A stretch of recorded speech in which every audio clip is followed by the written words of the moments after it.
My girlfriend, Anya, had to wait nearly a year before finally getting matched with an energetic black lab named Trixie. But there were problems with our specially trained hearing dog from the get-go.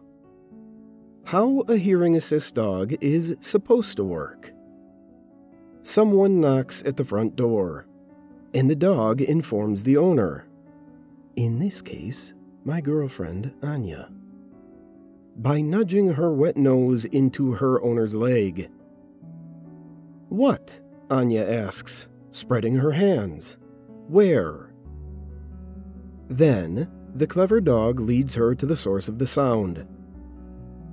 Properly trained, a good hearing dog can alert its owner to the microwave, oven timer, doorbell, smoke alarm, any sound she's trained to recognize. Trixie the Black Lab, we were assured, was one of the brightest dogs to ever come out of her training program. But she was a little too bright, because she developed an unusual habit, alerting to sounds before they happened. The first time, I was sitting on the sofa typing on my laptop when Trixie's head came up, ears perked, telltale signs of an impending alert. She raced over to Anya, tail wagging, and nudged her, then led her to the front door. I frowned, because I definitely didn't hear any knocking or the bell. Anya dutifully looked out the peephole, and then turned to Trixie and scolded. No. False alert. She gave me one this morning while you were in the shower, too. False alerts can be a problem with hearing dogs. Alerting to sounds that just aren't there, hoping to get treats. But Trixie just stood by the door and whined, stubbornly, as if insisting she was a good dog who'd done her job. I was about to suggest to Anya we contact the Assistance Dog Organization for advice when I almost jumped out of my seat. There's someone at the door, I told Anya. Trixie wagged her tail as we both hurried over, her tongue lolling in a puppy smile, as we opened the door to find a UPS driver holding a package and a FedEx notice on the door as well. After pulling the notice off the door, Anya turned to me. Gosh, maybe it wasn't a false alert this morning. Maybe she just alerted me too early, like now. She must have heard the package carrier's footsteps on the sidewalk. I guessed. I marveled at Trixie. Man, she's got phenomenal hearing. Guess that's why they call them hearing dogs, joked Anya. We gave Trixie her treat and told her, good girl. And she ran a few triumphant circles before fixing us again with that doggy smile. From then on, every alert came early. Some of them made sense with her insanely good hearing. Or, as in the case of the smoke alarm she alerted Anya to a minute before it went off. Possibly it was due to her sensitive nose picking up the burning of the French toast. But the oven timer, how was she able to alert early to that? The phone ringing. Anya seemed unconcerned. She simply declared that Trixie was a very special dog.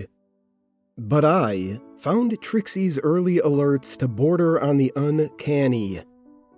It was as if she was hearing the sounds before they happened. And then came yesterday. Anya was called in to a work meeting, and since her boss has severe allergies to dogs, She left Trixie at home with me.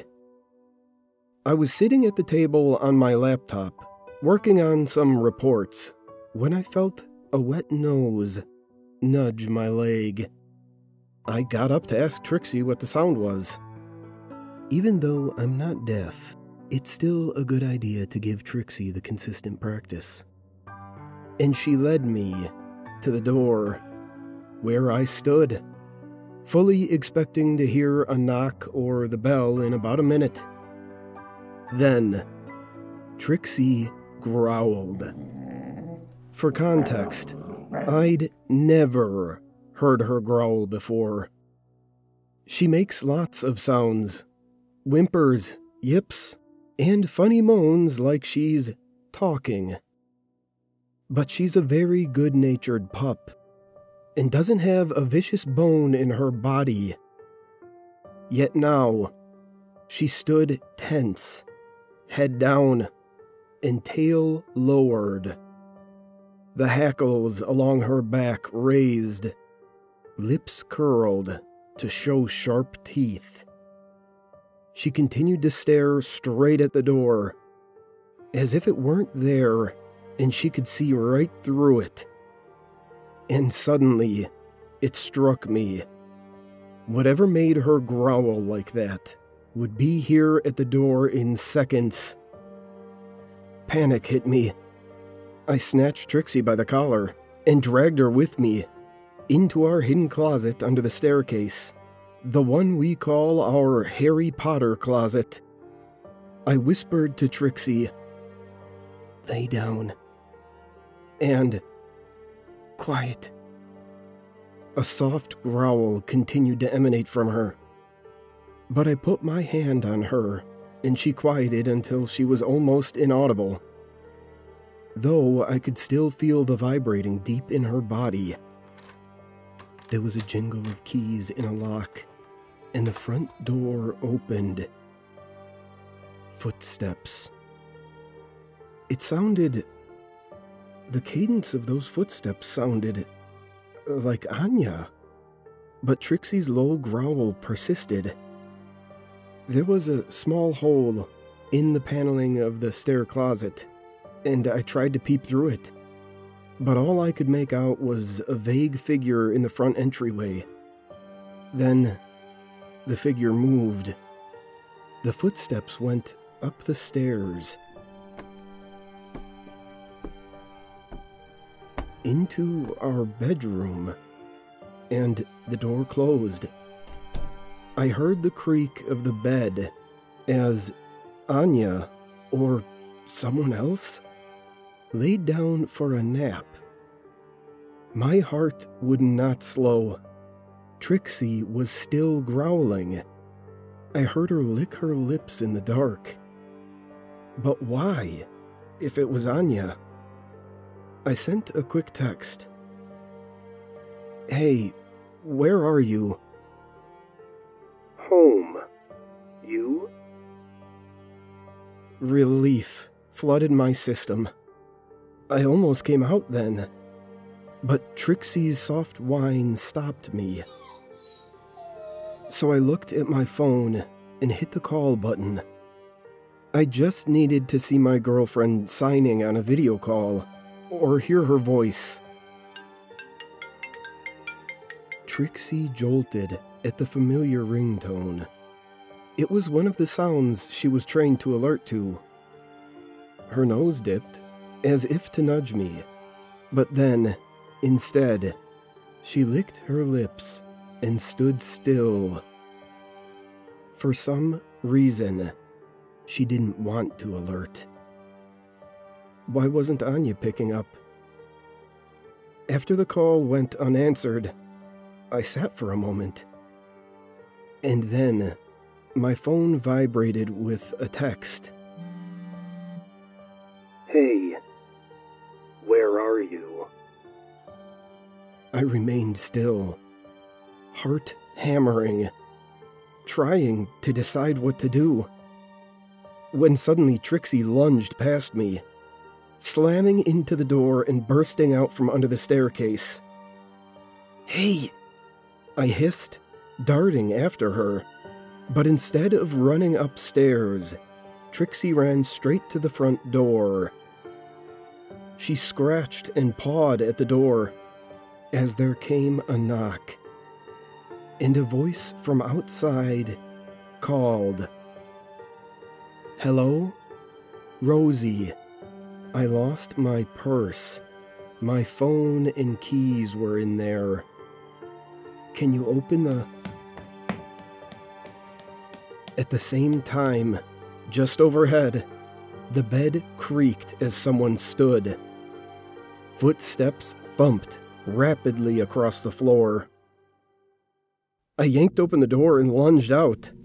Anya stood startled on the front steps, and I snatched her hand, dragging her with me into a run.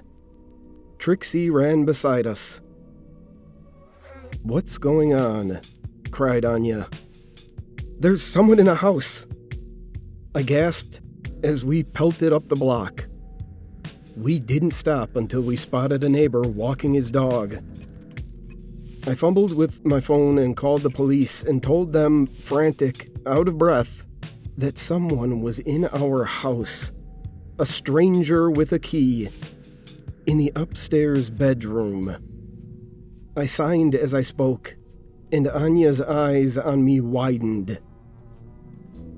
Police arrived in a few minutes, but when we went back inside and searched upstairs and down, we found no trace of any intruder. Just Anya's phone, left by the bed. It had no one's fingerprints but her own. Nor had we seen anyone leave the house after our escape. We're staying with my parents now. We're still not sure who was in the house. After the whole strange incident, we're not taking any chances by going back. To be honest, I haven't really fully processed it all yet. I still don't understand how Trixie does those early alerts, either. But all that matters is, thank God, nothing terrible happened that day. Or should I say, thank dog.